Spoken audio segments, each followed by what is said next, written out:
such an asshole! Hello kids, assholeconsulting.com, banging out the work.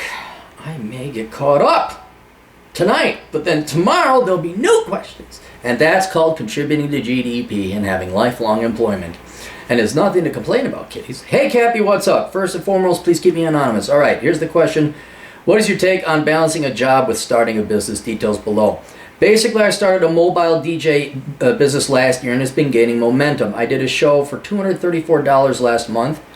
Next week, I'll be doing a show for $517. Alright, that's not bad. How old are you? I knew a buddy of mine, Child, he ended up doing DJing and he made some good go at it.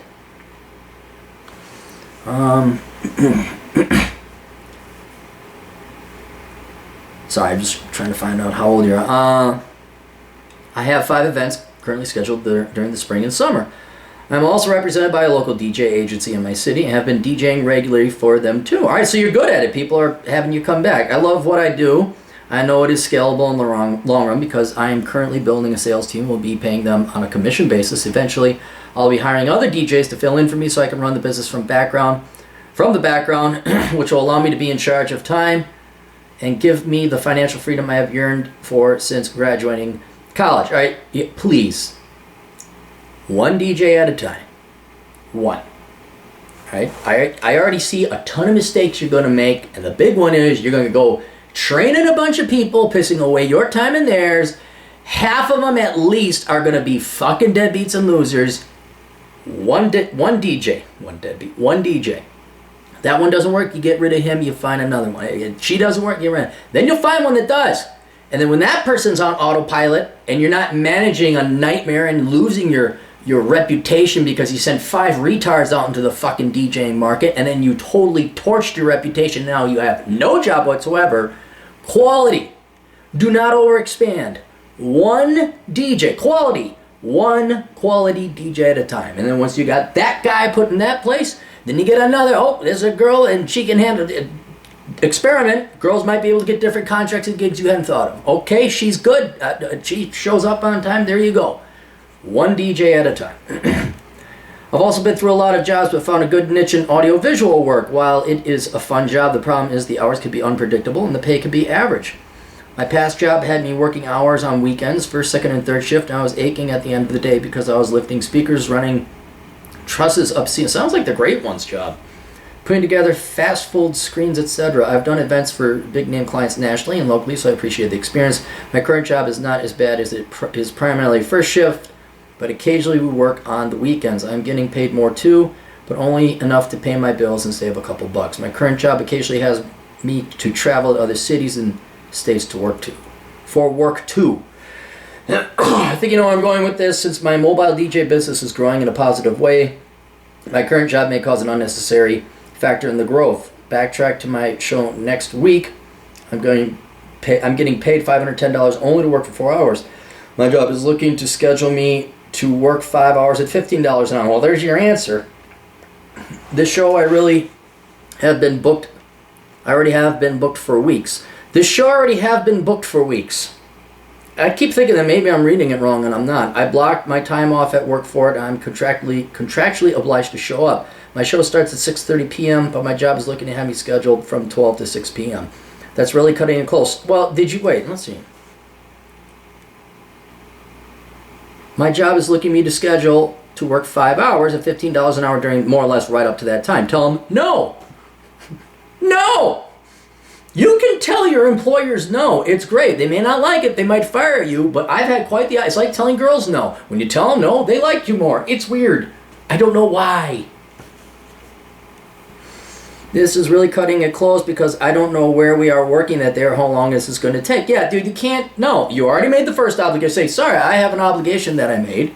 You can tell them I'm DJing this thing at 6:30. And I cannot miss that. I have a previous obligation. And I also said I could not work this. And yeah, I agree, you are cutting it too close. Because, what, you get a flat, something happens, now you're out $510. I can't afford to stay late because if I show up late to my gig, my client can choose to refund my payment as it is written in my contract. Yes, my job doesn't know about my side business. Oh. Well, they're going to find out. You could just say, no, I have personal obligations, or I have a personal time. I gotta go visit my mom or something. I am concerned this may cause problems in the future, so I don't know what to do. I was always told to have a safe and secure job and to do things like my mobile DJ business on the side to add fuel to the fire. My health and insurance premiums went up $500 more per year. With my current pay at my job, that will be breaking the bank for me. Yeah, if their premiums went up by that much and they're only paying you $15 an hour, I'd be finding another job that you can also do for $15 an hour, but do during the daytime, so it won't run against any DJing jobs, which I presume the majority of which would be in the evening or nights. I've contemplated a couple times to get another job that may not be in the AV industry, but at least would have 9 to 5 hours Monday through Friday, so I can make more money and have time on the evenings and weekends to focus on growing my DJ business. I want to scale it to a 6-figure business. Don't become one of these dumb dude bros that has this little taste of success and you fuck it up by expanding too quick. Please don't do that, right? You'll get to 6 figures when you get to 6 figures. Right now you focus on growing a good business, all right? Your goal should be the best DJ in the area. That's your goal, right? And then, yeah, if you want to hire some other people, expand slowly, surely, safely. I don't want to hear this dude, bro, do what I need to make my 6 figs. Hang on, I'm sorry. I did that wrong.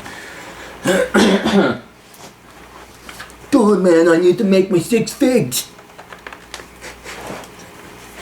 Which is coincidentally my California impersonation ever. That's all the... You say, what is this? Aaron impersonated Californian. That's what I just did. Of the male persuasion. And I already have the plan in place to do it by utilizing the manpower and strength of other people to do the selling for me and DJing for me too. Dude, they're not going to sell for you. You are having way too much fucking faith in your fellow man. They're going to also figure out, wait a minute, I can learn to sell DJ. Have you thought this through? You're going to teach them how to sell DJ services and do the DJing themselves. Why don't you just give the 16-year-old boy a bottle of whiskey and some keys to a car and some condoms? No. You do the selling. You set up the contracts. That's where the power is. You don't teach them how to do your job.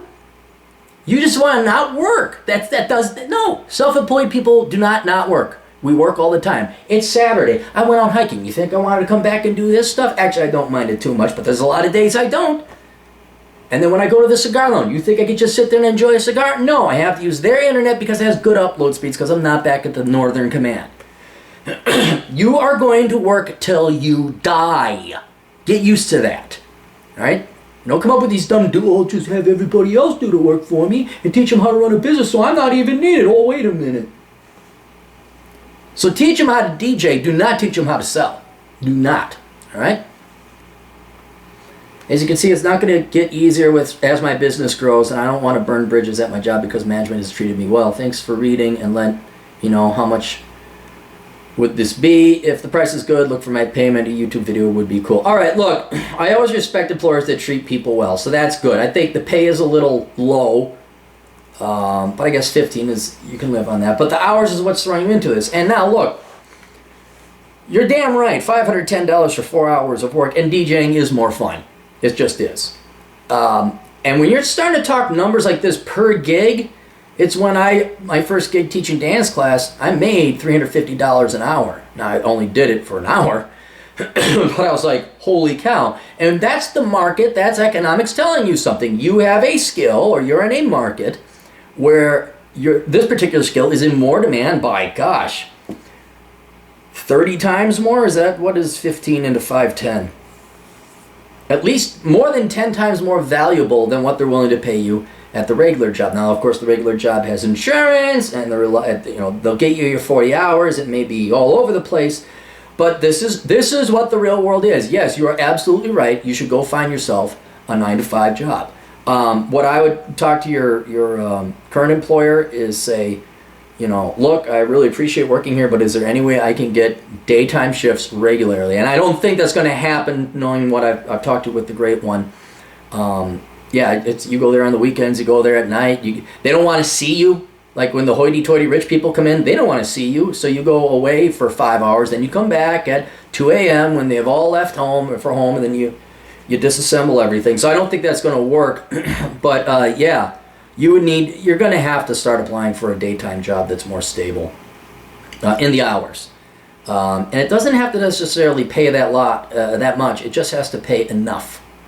So I would, that's inevitably where I think you're going to go. If there's a way your current employer can be accommodating to you, like, look, I got this really great gig going on right now, and I'm making great money, and just tell them, I'm making really good money, and it doesn't even come close to what you guys are paying me, and it's like, I don't want a raise, I want stable hours, because that's what I really need. I need stable hours so I can go and do this at night.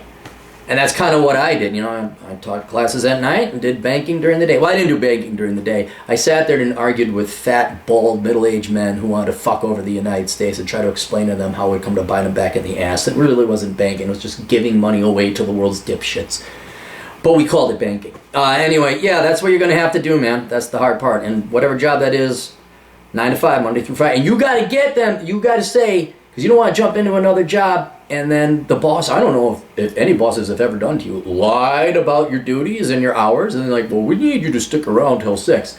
No, while you're interviewing, you have to say, I work a nighttime gig. Right? I cannot give that up. I can only do 9 to 5. I clock out no matter what at 5. Now, if you got some extra hours, I can fit in on the weekend, you're going to pay me more, fine. But you say, I need a stable first shift job that has set fixed hours that do not change so I can work on running this business. I even wouldn't say that. Tell them you're going to school. Tell them you're going to night school. And that night school just works easier for you. That's what I would do. Just tell them you're going to night school. Hell, tell your current employer, I'm going to night school. And say, yep, I want to work during the daytime and go to night school, but the classes are so consistent. I don't want to go to school during the daytime. The students are not as professional. Blah, blah, blah, blah, blah, blah, blah. Oh, that's pretty serious. So that's what I'd recommend.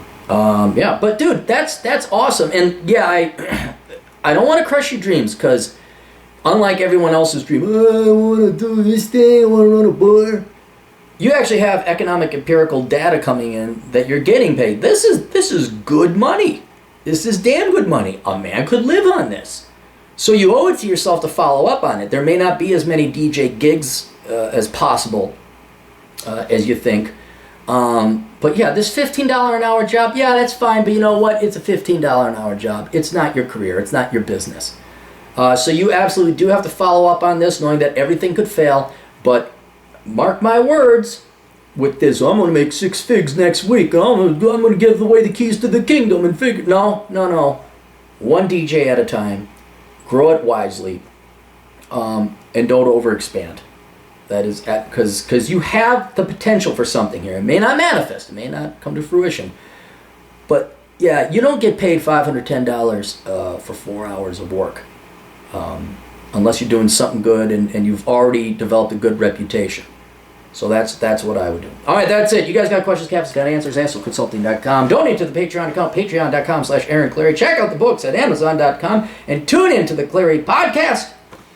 And go to the blog. See, that's another thing. I got to write a blog post. You think I want to write the blog post? I'm just going to give the internet password and the username to everybody, and they can go write whatever they want. It'll be fine. All right, we'll see you later. Toodles.